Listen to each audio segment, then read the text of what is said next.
Tuolla Lontoossa Jennin mä kohtasin. Halo Vepi, oho. Hän on neidosten joukossa kaunihin. Halo Vepi, oho. Well, welcome to another adventure of Gloucester Bookies. Today with me the is smash hit. Excuse the me, smash Wayne. hit. You the might smash hit. Hey, start it is right. We know it, and we both know it. and the crowds that gather outside when we You leave. knew we have somehow, to even though we push don't our way through publicize our, hundreds. Everybody shows up. With me today is the inimitable Sharon Love Cook, Thank you, Wayne. who is, I may say, a journalist, fiction writer,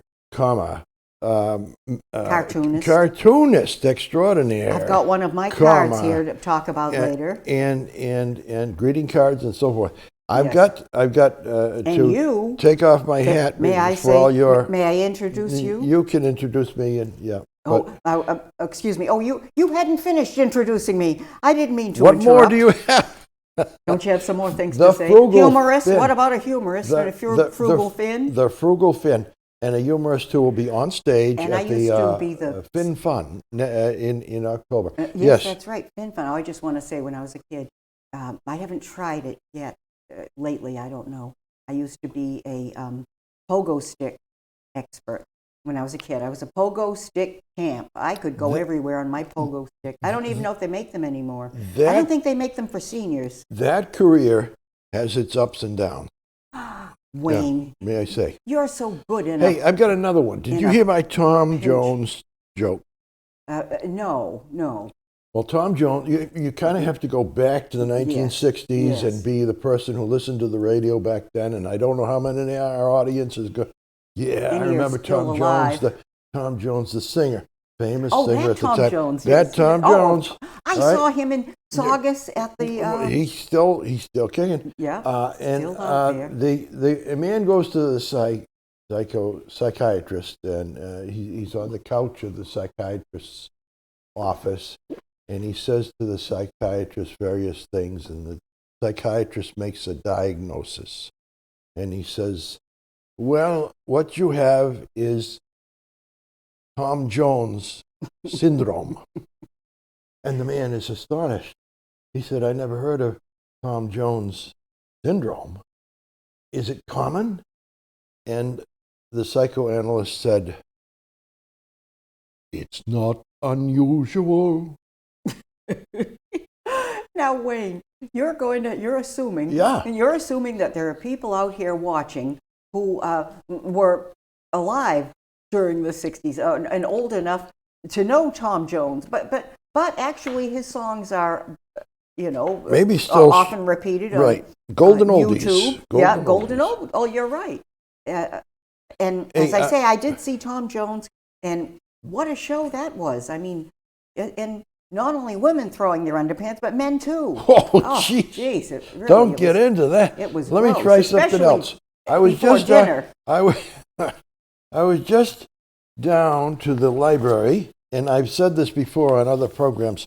The free frugal Finn's like free. What is it? Free for me? If it's free, it's for me. Yes. Yeah. And I see where Agatha Christie's name is in there. This is just chock full. I'm going to give it to you because yes, I like it is that just very much. chock full, page after page of mysteries. Good. The edition, my God. it's a special edition with mysteries. I just saw Agatha Christie's name. Page.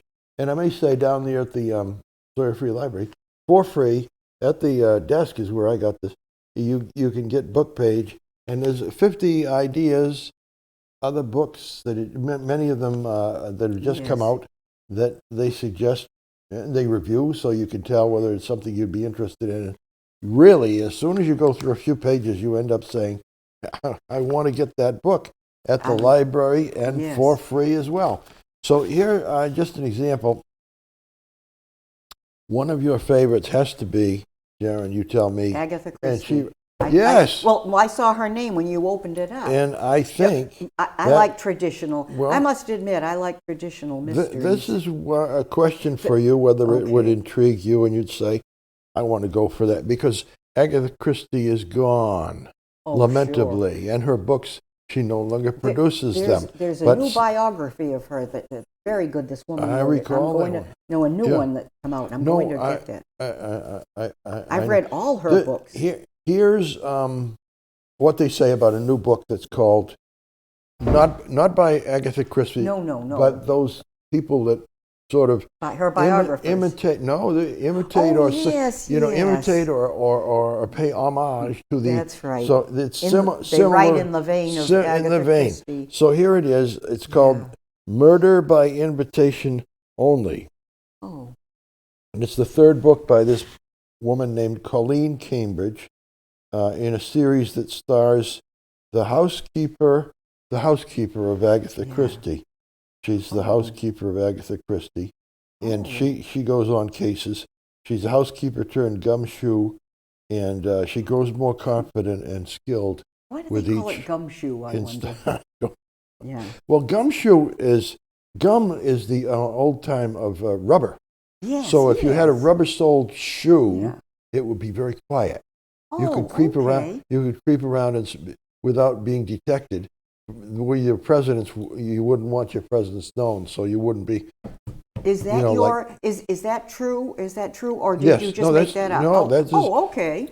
Well, that makes sense. I thought it was maybe they were wherever they went. They went. They stepped on alleyways. gum. Yes, alleyways where they would be stepping into gum. Yeah, you're right. Or half a piece of gum, because they'd be where you were used. She divides her gum into everything. Half. Gum, wet wipes, paper towels. You don't need a whole. You can use it by half. I have found that to be true. There's a little what do you want to call it? Little blurb, a little review. Given her credentials as confidant of the noted author, with the housekeeper of Agatha Christie. Excuse me. That she's. Is this really the her housekeeper is really writing? Well, this is fiction. Oh, okay. So it's got The housekeeper would be long gone. Is long gone. Yeah. And Philida is her name. Philida. Yes. And Philida grows more confident and skilled. This book straddles the line between the historical fiction, in other words, the time and place of England between the wars, and the Christie type suspense that's very well known, traditional, without cutesiness. Oh, thank goodness! There's so much cutesiness in this world. So they rate it as a gem, and I mean, this is just one example. Wonderful. There are 50 others in here, mostly almost all mysteries, and we're going to get into the mysteries because guess who writes mysteries? Jaron writes mysteries. Granite Here Cove they go Mysteries. There. Yeah. Thank you, Wayne. This is awfully good. And I just wanted to say, the woman who writes in the vein of Agatha Christie got approval from the Agatha Christie Foundation, which is Agatha Christie's like grandson or granddaughter or something. And there's a board. I mean, it's an organization, and they approved her to use Agatha Christie's name to continue the series. Good. So they do. They don't let just anyone go out there. I would think so. And before we get too much into writing, today's going to be more about writing than reading.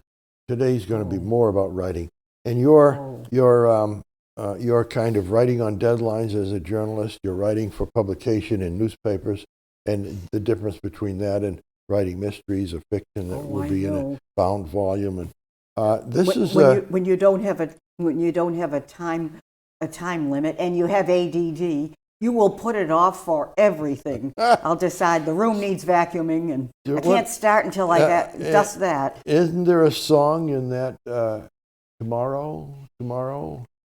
Something is going tomorrow. You're always a day away. The sun will come out tomorrow. Bet your bottom dollar that tomorrow will be bright. Just thinking about tomorrow. Puts away, na na na na na na. What makes a it right bonus. tomorrow. I tell tomorrow. Do you know the words I missed You're good. there? If I did, I wouldn't. That's from Annie. But then, yes, Annie. Gentle. This one is. This is gentle writing advice, not to be confused with anything harsh, and it's very readable. It's in many parts hilarious. It's intended to be quite light in the nice because of the subtitle that anyone would recognize. It wouldn't be a harsh book. How to Be a Writer Without Destroying Yourself. The writer is Chuck Wendig. Mm-hmm. Chuck Wendig is the New York. I'll just read from the back here. Yes. And this is free from the library. You can borrow it as soon as I'm done with it. Chuck Wendig is the New York Times best-selling author of Wanderers, and another book, The Book of the Accidents, and another book, Wayward, and over 24 other books for adults and young adults. Very nice. A finalist in the Astounding Award and an alum of the Sundance Screenwriters Lab. Oh. He's also written for comics, games, and film and television. He's known for his popular blog, which he called Terrible Minds. And his mind is a terrible thing to waste. Yes. And his books about writing, such as, before this one, Damn Fine Story. He lives in Pennsylvania with his family. Gentle writing advice. And I'll tell you how many pages it is, by 230 pages. So it's relatively Can I ask how many readable books a week? in a short time. When you go to the library, Wayne, how many books do you usually take out? These days, far fewer. At one time, I used to have both hands. Yes. I was very near a library, and I would literally, I think, take about 10 books every. Not kidding, 10 books a week. Oh yes. When I was young, I did that too. You know, like Jackie Kennedy used to order 100 dresses and then look through them and pick 10 and that kind of thing. They would bring them to the house. They would bring them to the house. Didn't have to do that. You'd sort them through, and these will all go back, and these I will keep. In my way, I would take 10 books home from the library and do that. I would review them kind of in the first few pages, or read some first chapter. You didn't sit there and decide whether not in the library. I would do it at my leisure at home. I would find, typically though, I didn't. My tastes were broad spectrum. Yes. I usually found more than half of those 10 that I wanted to read from beginning to end. And the others I would return much more quickly. But I tell you, that's the thing, to answer your question. Those days are now over. I'm writing more than reading, and a book like this, a book about writing, it comes to be more appealing than a book about other things. Yes. So that's it. That's one for here. I think you have mentioned to me off the air before we arrived here. Yes. That very soon you're once again to break into print in a newspaper with an article, and it is typically in your scheme of things. I'd like you to begin with a little orientation of the audience. Out there, I really think that a lot of you are interested in writing, and the typical subject you come to write about would be a memoir of your own memories, or your family, or yourself in the distant past, or more recent past, or even yesterday, but a memoir. And Sharon has perfected the art of memoir, and it's been published. You're a published author for that purpose. Oh yes. So talk about writing. I was going to say, memoir. I don't know if it's so much a memoir, but I've written since. That's our fans trying to break in and be part of the program. They're getting so you just can't hold them back. I notice how bold they're getting, Wayne. I think we might go over to the museum, which is right next door, the Cape Ann Museum, and see if we can maybe borrow one of their security guards would come over and maybe to escort Keep us. the crowds away. To escort us out. Right. I've been writing starting when I was 17 for the Gloucester Daily Times. It was the Cape Ann Summer Sun. Right. And then my husband and I moved to Beverly, I was writing it was the Salem News, Salem Evening News at the time. I want to picture this because Yes. you've already let us in on the fact that it's often you have a tendency to procrastinate, but in a newspaper world yes. of the Times and the Salem. Well, if you're doing a feature story, you've got to get it that night. That's what I'm asking you. Yes. You've got a feeling about the deadline creeping ever closer, and you know, like in the rearview mirror, deadlines are closer than you realize behind right. and coming after you. Well, when you write feature stories, when they send you out and they're counting on that space, I've done that. I used to write for the Beverly Citizen, and I'd go out and interview people, and you know, you can't just like hang around all weekend and maybe work on it. You really have to get it out because they're counting on you, that space. So that's a lot different. But writing a column, I mean, that's fun. This kind of column, it's. Do you write recollections in hand or do you type? It's strange, Wayne.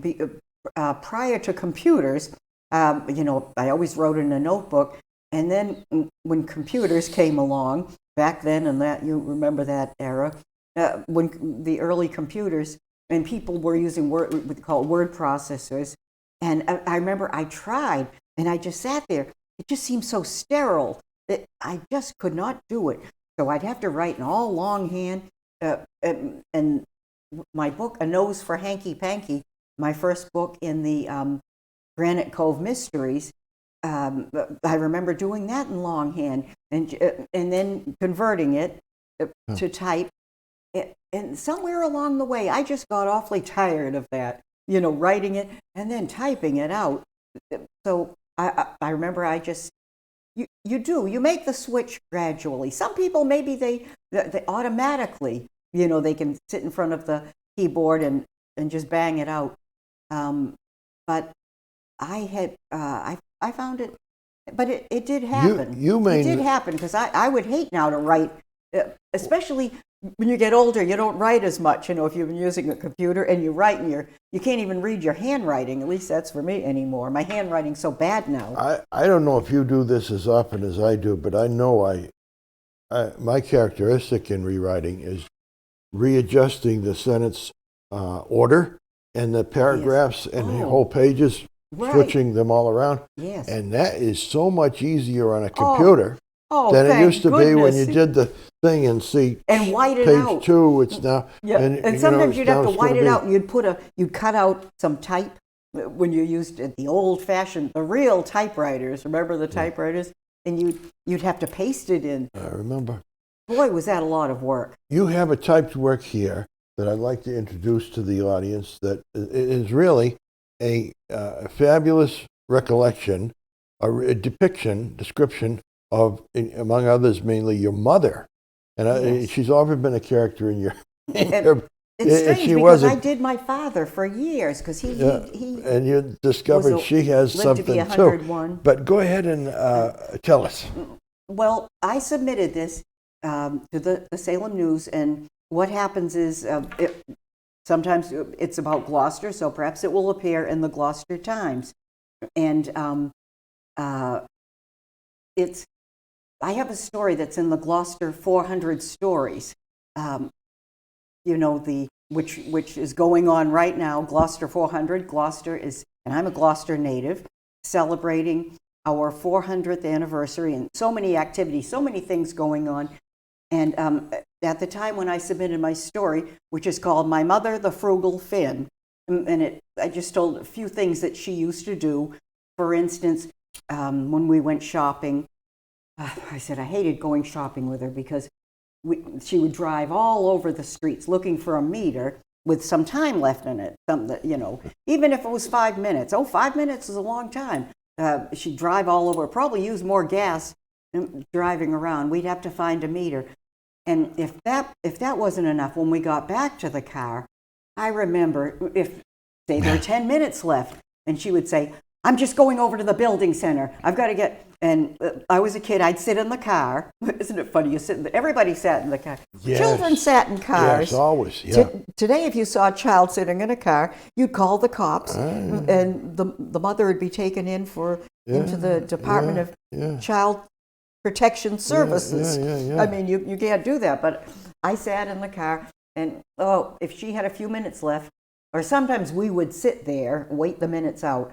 I mean, she would not go if we had minutes left. She just killed her to drive away.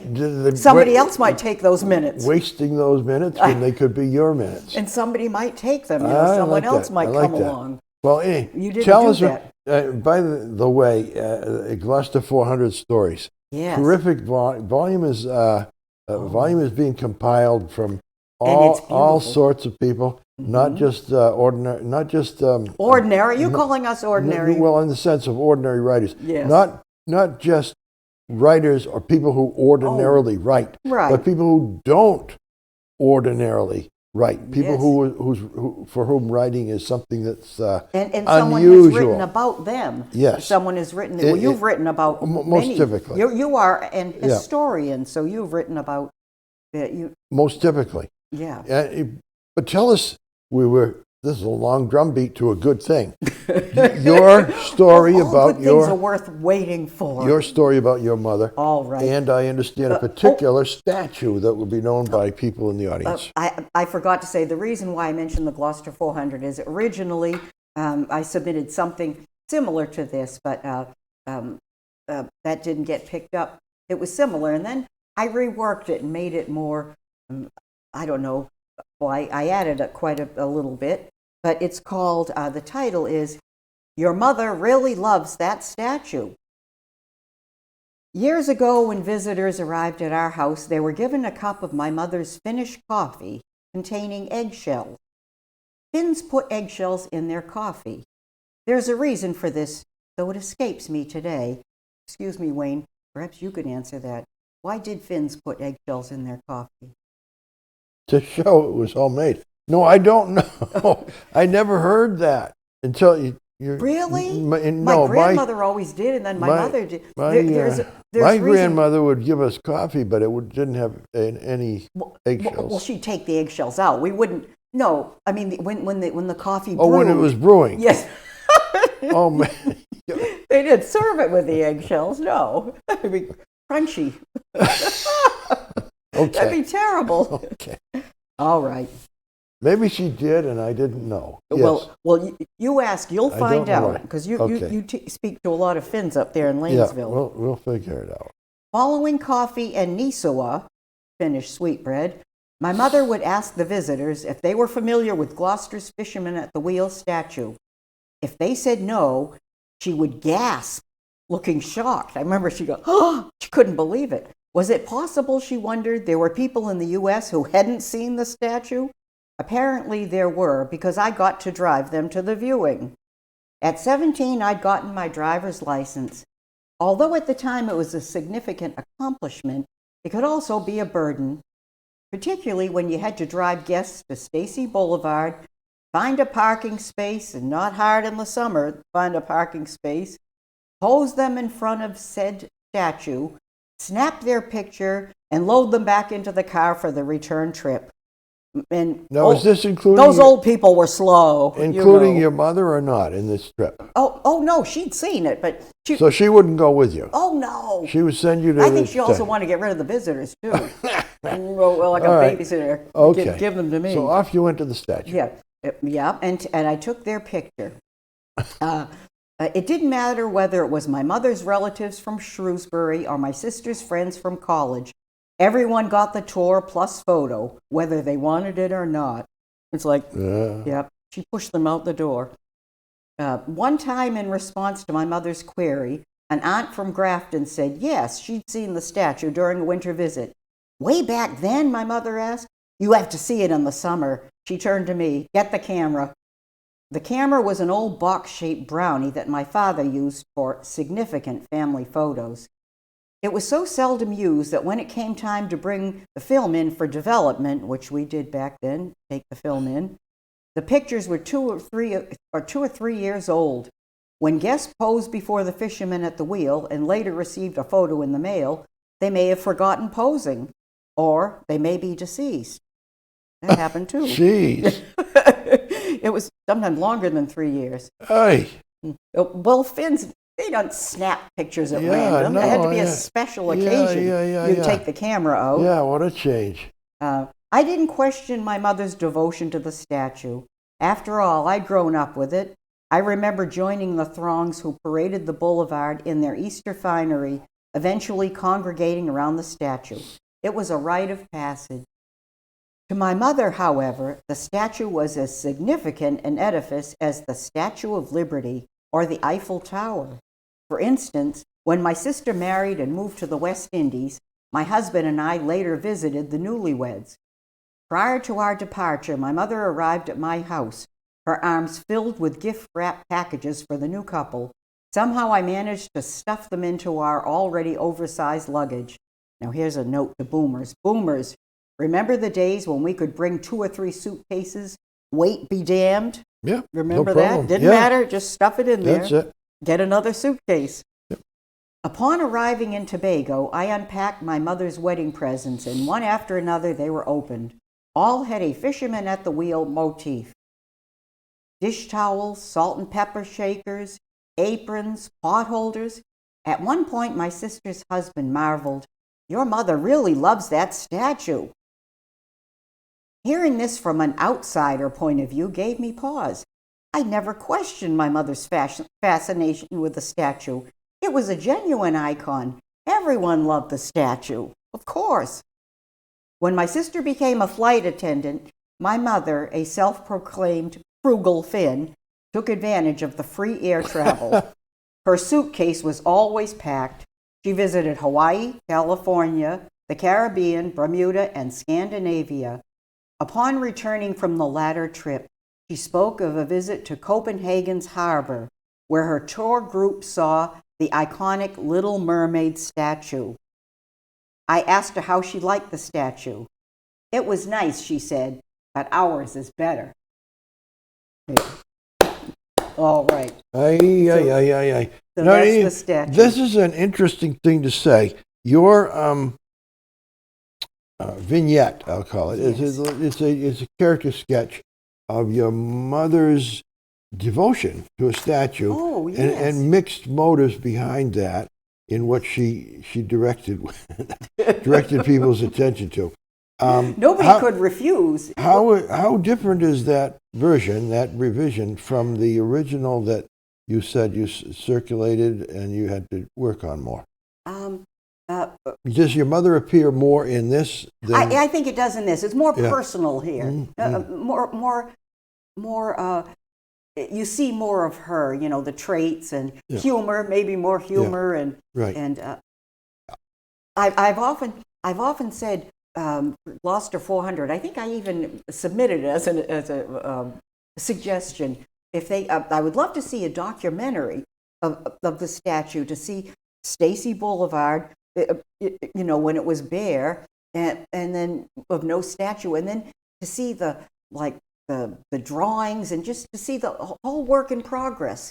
And that would be a wonderful documentary, wouldn't it? Oh, yes. You know, it's not the whole documentary, it's just a fragment, but if you're interested, on YouTube, you look at the man at the wheel, I think you search man at the wheel, you can see in a documentary of about an old-time newsreel, black and white, from 1924 or 25, of the unveiling of the statue. Wow. Yes, and I like that. In that, the first of the people that were photographed next to the statue. We were all photographed next to the statue. Yes. But this includes a group of dignitaries, really, like the mayor of the city and other people that were invited.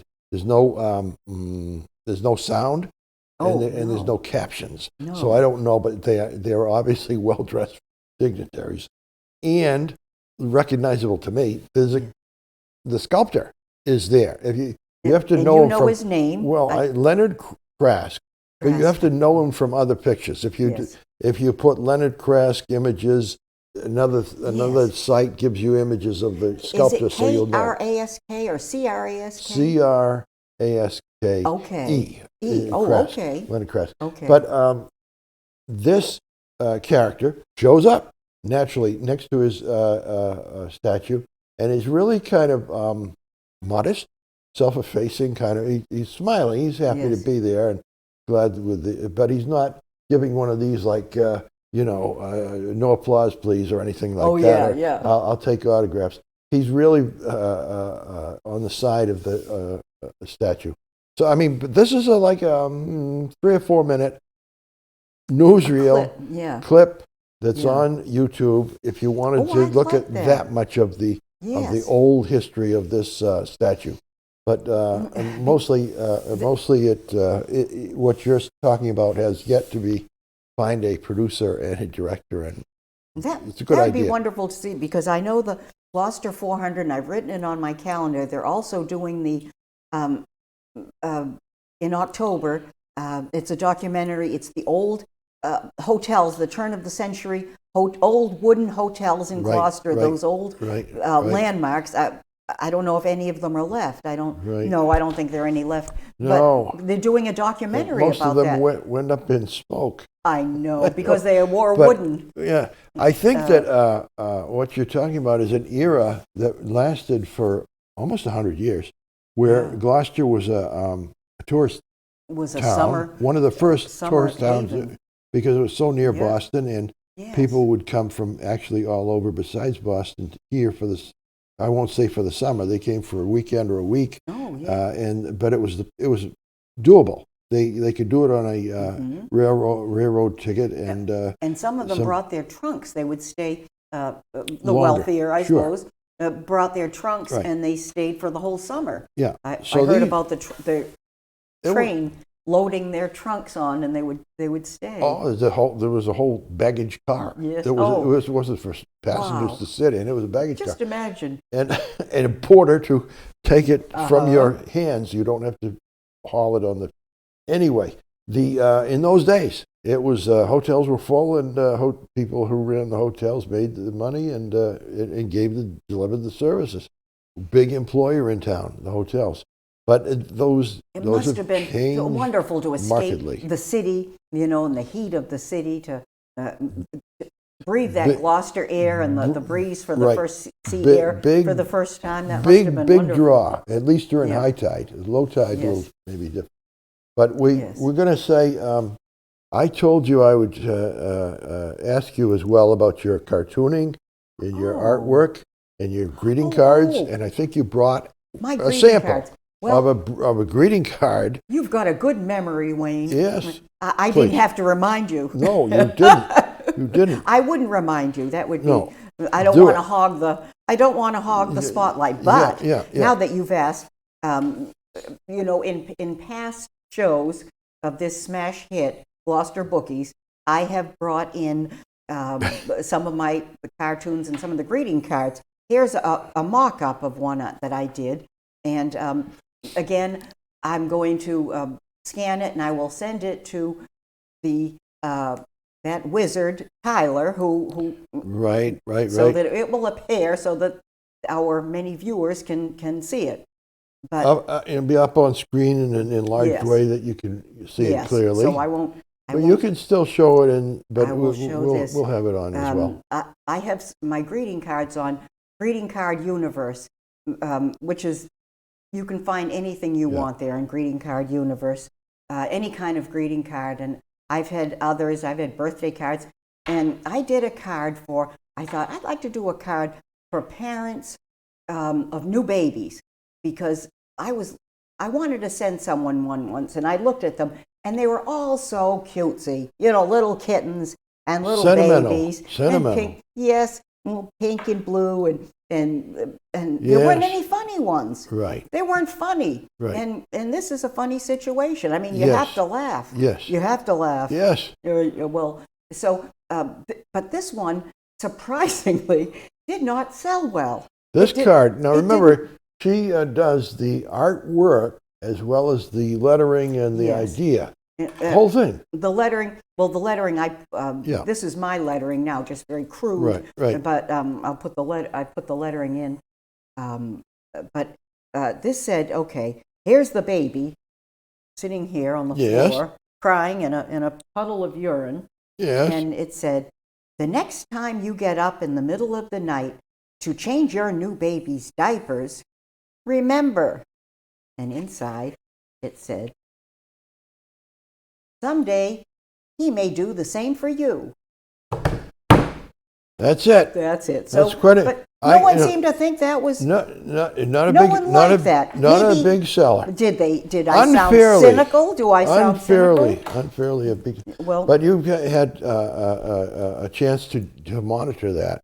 You know Yes. the number of cards that sell and the ones that don't. yes, that and wasn't. that That wasn't a. I don't think Yeah. that sold one. Come to think of it. Oh, geez. And I get 32 All right. cents a card. Yeah. Can't Hey, retire on this when one. you not it. Okay, I'm going Thank to. you, Wayne. I'm delighted with your presentation. I'm I going to didn't make mean a. to hog the show. You haven't. You haven't. I asked you to come in with prepared, and you were. Next time, I've got I'll bring a stack. a bit of Okay. personal history, almost a memoir on the air here. I'm going to show. This is a picture on the cover of a biography of Kurt Vonnegut, and one of his phrases in his books, "And so it goes," which was in I think more than one, but certainly the Slaughterhouse-Five, the big bestseller, the bestseller of his time, Kurt Vonnegut, and it was written by Charles J. Shields. This one I bought, so it's in my permanent library. Oh. But you can get the copy, read it for free from the library, It's and I would encourage you to do many so. words, many pages. It's comprehensive. It's comprehensive. Yes. Because this is the only biography that Yeah. Kurt Vonnegut cooperated with, and spent Oh. many hours Oh, being right. interviewed Oh. by So this it's fellow authentic. Charles Shields. Charles Shields went to great lengths to Get it right. well, you get it right, but even just to get Kurt Vonnegut's cooperation, Yes. and it was hard because Kurt wasn't Oh. thinking of getting a biography together. And I'm glad he did. I'm glad he did Yes. with this Persevered. Charles Shields. And remember when I- you met her? No, you didn't meet him, but you saw him at that hotel. Well, it's a combination thing going. I did meet him. I'm Mhm. going to tell you that first. Yeah. I'll Oh. tell you the first. I have even evidence that your lawyer husband would recognize when I'm cross-examined. Did you really see Kurt Vonnegut in his lecture at the Arlington Street Church? Yes, I did. Do you have any evidence to this day to verify, to confirm that you were Yes, present? Yes, I do. I have my ticket, which they keep half, Yes, and then they give you yes. half back. Just so like you- me, they tear everything in half. Yeah, and it's preferred seating. Oh, isn't that something? Now that's I guess I was up front. a good. It says front section, so I was Wow. nearer to Kurt Vonnegut than most people in the whole church. You were right up And there. right up there in the church that he spoke, Kurt Vonnegut. Is and there a cost? Did they charge? They did charge, Oh, okay. and yeah. I think they did charge more for the preferred seating, but I don't remember how Yeah. much. Yeah. And the next day they had an advanced class, a master class they called it, a master class in writing taught by Kurt Vonnegut. Wow. That only limited 30 people. Oh, can you imagine? Were 30 people came in to see that at a mansion on Newbury Street that was held on a Saturday morning for 2 or 3 hours. So I did that.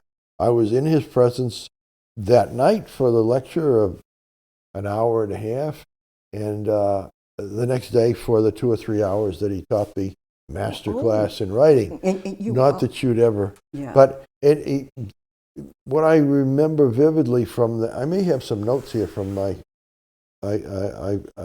usually take notes of the things I attend. And Wow, and you and saved them. I did. You can tell the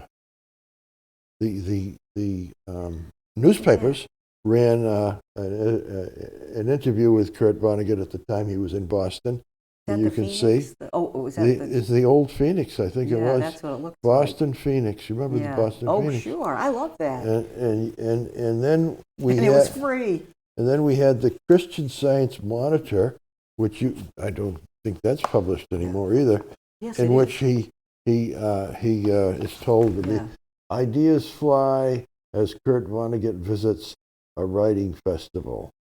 Nearly a rap crowd. I was in this rap crowd here. Rap crowd of 700 enjoys the sparks at Arlington Church in Boston as he denounces computers, calls for kindness. In other words, he wanted the United States Constitution to be amended, where it will have amendment, 32 or something, amendment that says, be kind. He wanted an amendment to the Constitution. Oh. He thought, that's the answer, that's the message that Yeah. people should. But he also We talked could about. use it now more than ever. He also talked about writing. My God, I did. You I saved did. the notes. I did. There's several pages of notes on his. I even put the date when this happened. It's October 20th, 1995. Did you get to ask a question or anything like that? I spoke to Kurt. You did? What happened is this class of 30. And you were one of them. And I was one of them. Oh, can I ask how you? I'm sure there was probably everybody wanted to sign up. There's probably a great rush to sign up. Did you have to know someone or pull some strings? I was the last to sign up. Really? Because there was a big jam. Yeah. I was number 30. I signed up. And everybody of the 30, we contributed one page of writing, our own writing, what we wrote. And Kurt Vonnegut was going to read over the 30 pages and pick one and say, for illustration to have it as a group exercise. Oh, sure. And talk with the author up front about what the author had written. And I was not picked. So I cannot say because he did a little just to be there though, one of 30. He did it. What's that? The 2, 4, 6, 8. Who do we appreciate? Wait. Anyway, the lady who was selected, he was talking with her back and forth about asking about motives and why she wrote this and so on like that.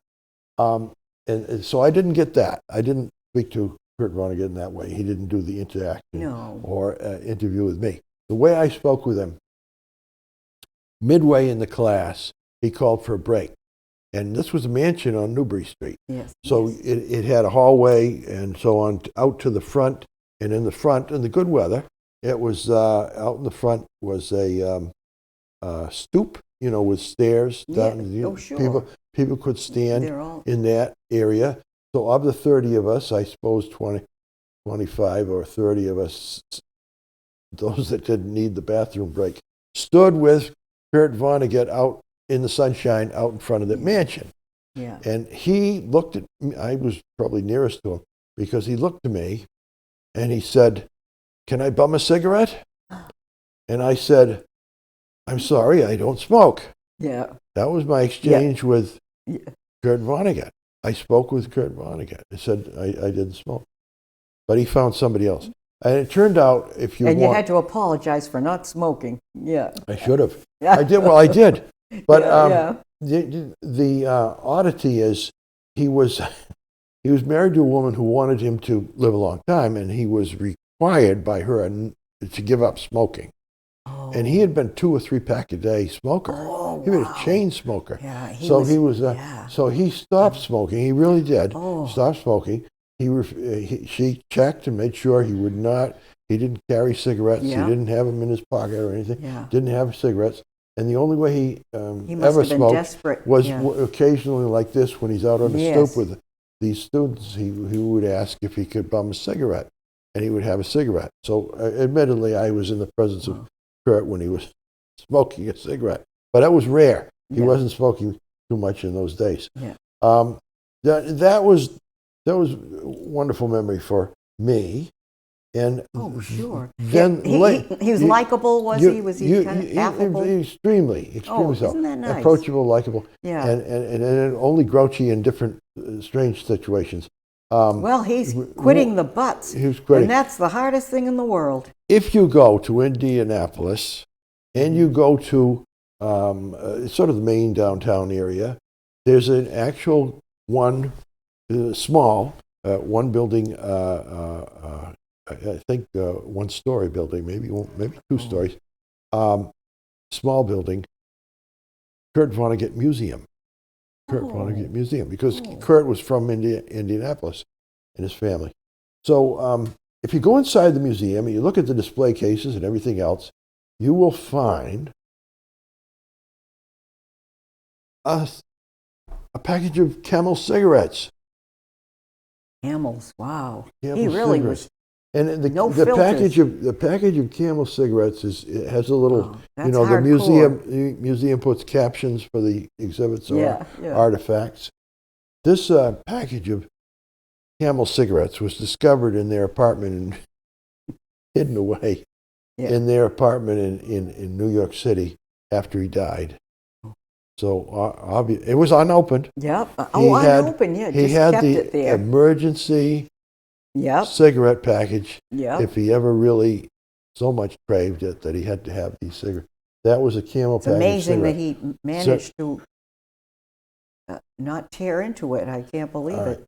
Now you asked me about the I read a couple of books by his son, Mark Vonnegut. I think that Mark was the name. Vonnegut. I met Mark Vonnegut, who was in Brookline, which is where I was living at the time. He was a very noted, very well reputed child, a pediatrician, doctor for children. Isn't that something? Yeah. Wow. That's what he became. Wow. What a, Yeah, and he wrote had some great. he wrote out of therapy in part because he had a mental breakdown. I know he wrote about that in the books. I think it's called Steaming to Bamboozle. Is it steaming? Is it called steaming or streaming? Steaming, I guess. He was on this tramp ship. What they call them, tramp ships, like a cargo ship, and he called it go to bamboozle because he was falling apart. Must say that Kurt Vonnegut went to the other side of the country. He was in the New England or New York area, and he went to the other side of the country into Saskatchewan, whatever the Canadian province is. Yes. That's where his son Mark was in a bad way, and just was out of it unrealistically. Wow. So he had schizophrenia. So he wrote this very fantastic memoir of his day, worst day. So Mark Vonnegut or Kurt Vonnegut are both worth reading. Yes. And now I have, in the last 10 minutes here, I have a chance to tell you the story you asked about. Me meeting Kurt Vonnegut in the hotel. Oh, right. One night, I was on business trip to Northampton, Massachusetts. And they have a place called Hotel Northampton.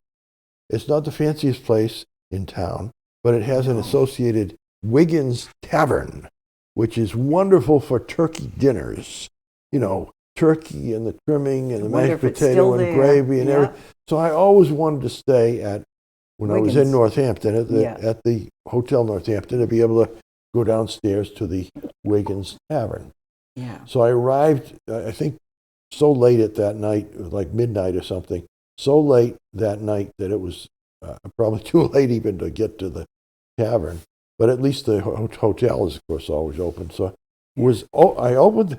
It was a very cold, icy night. Oh. It had been rain. It can be cold there. You know when there's frozen rain and it freezes on the surface, and you're walking along and you wish that you had nails in your boots or something. What do they call them? Cleats. Instead of falling on the. Oh yes. So anyway, I managed to gingerly, very like a penguin walks, getting into the hotel. Yeah. And in the long hallway, down to the end, you see a desk with a woman at the register, and a large, tall man bent over, talking to her. He's just so tall. He's I so didn't tall. realize he was that Kurt, tall. Kurt Vonnegut was tall. Yeah. But Oh. believe me when I tell you, he looked in the direction of people coming in, and I was coming along to register, so he wasn't going to stay and occupy or bother the clerk anymore. So he was going to detach himself and go to his room. Yes. And that's what he did. So we actually passed one another in the hallway. Yeah. And he was so tall. He was like, I can't say he was on stilts, but it was like walking on stilts. He just had a lope to him. He was a real cowboy kind of loper. He was walking along, and I didn't recognize him because he didn't ask you for a cigarette. All this bandage all over the top of his head. Oh. It was like a tan bandage, and his one side of the head, I think the left side, was all purple from a bruise. Oh. And it just, for one thing, I didn't think Kurt Vonnegut was going to be in Northampton. No. He was known to live in New York City. What would he be doing? Yeah, what would he be doing in? He was with his family in Western New York. Mass. He was with his family in New York City. Yeah. The least place in the world that you want to go is in the wintertime is Western Massachusetts. Oh yeah. Probably even in the summertime. But anyway, he's there, and he's coming down the hallway and just passed me. I missed a chance to say hello, Mr. Vonnegut, or let's talk, or something like that. I've got that cigarette you wanted. That's right. 40 years ago. I'll buy you a cigarette. So I'm going down to the desk, and the lady there clues me in that you know who you just passed. I said, no, I don't. Oh. I really didn't recognize. She said that was Kurt Vonnegut. Whoa! So I missed my chance. But then years later, as we started with this book, I just want to go back to it. Yeah. Charles Shields interviewed Kurt, and all the stories were coming out from Kurt about his life. And this one is in the book. And I read this one, and I'm going to read to you. Meeting you in the passageway. Well, believe me, I'm not in the book. Oh. I know more about this than Charles Shields does. Okay. This is on page 403, if anybody wants to follow it in their book. It was early December 1999, cold and icy, but he hoped to reconnoiter the schools in the area, both public and private, thinking that with luck he could get his young daughter, about 12 years old, Lily, transferred in mid-year. When he visited Northampton High School, 60 years old, the building in Northampton High School, but renovated the year before, it reminded him in design and character of his alma mater, Shortridge High School in Indianapolis. Oh. He was pleased with Northampton and moved it to the top of his list. In other words, his wife and he in New York City were debating where to send their Lily to school, to high school. Yeah. And he was now getting into the let's do Northampton because it's going to be like my high school was in something my familiar. time. Yeah. Then returning to the hotel, he slipped and fell in the parking lot. Didn't they have salt to put out there? Hitting his face. Oh my God. The impact dazed him, and he got to his feet slowly, blood dripping from a gash. Later, Nanny, his daughter, actually lived in Northampton. She married an artist from the University of Massachusetts, my alma mater.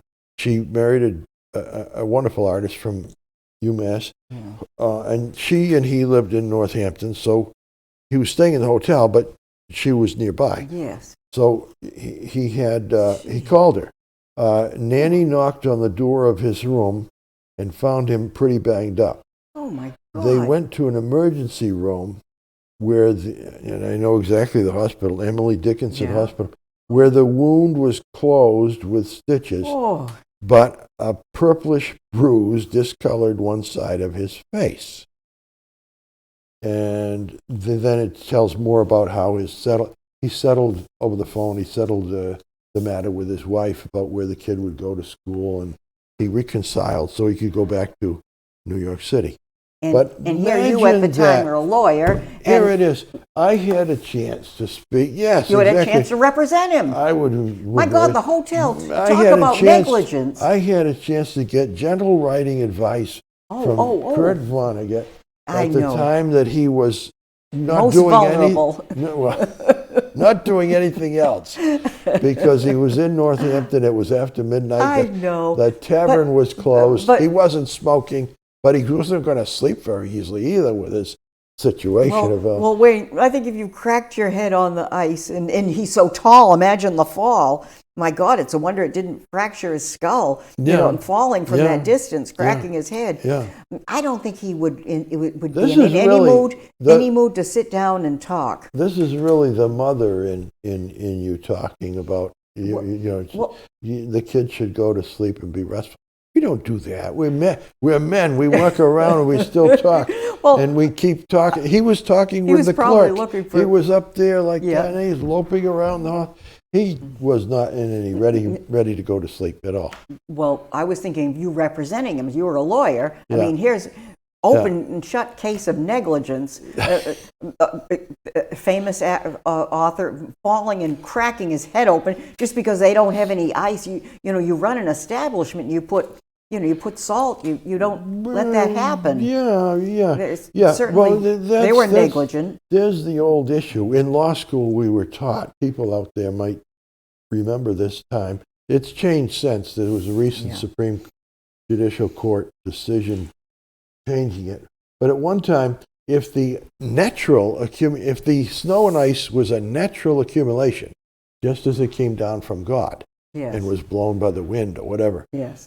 you couldn't sue a landowner if you slipped, because it was a natural accumulation. Well, this But is. if you Yeah. shoveled snow Yeah. and made an embankment, and where you shoveled got icy or whatever else, you manipulated it somehow, you could be sued with a jury or a judge deciding that you had so affected the landscape of Yes. snow and ice that it made it actually more dangerous than less dangerous, and somebody fell as a result and they were injured if all that thing happened. So natural accumulation of snow and ice, I had no case. In those days, so he didn't need a lawyer.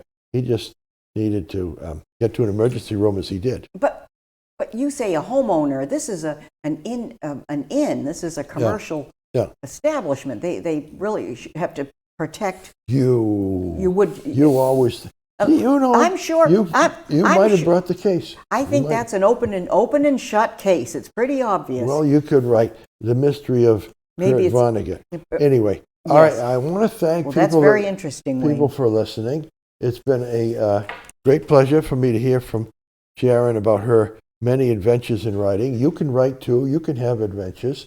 Besides slipping on ice, you can actually write. I hope you do. And not just fall on ice. I hope you write. So thank you very much. Good luck. Thank and you we'll for be tuning with in, you and we will be back. next time. We're coming back, aren't we, God Gloucester willing? Bookies. Yes.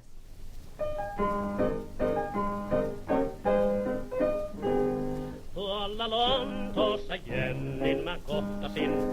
Halo Vepi, oho. Hän on neidosten joukossa kaunihin. Halo Vepi, oho. Suu kuin kirsikka, silmät niin mustat kuin yö. Ja ne loisti kuin tuikkiva tähtien työ.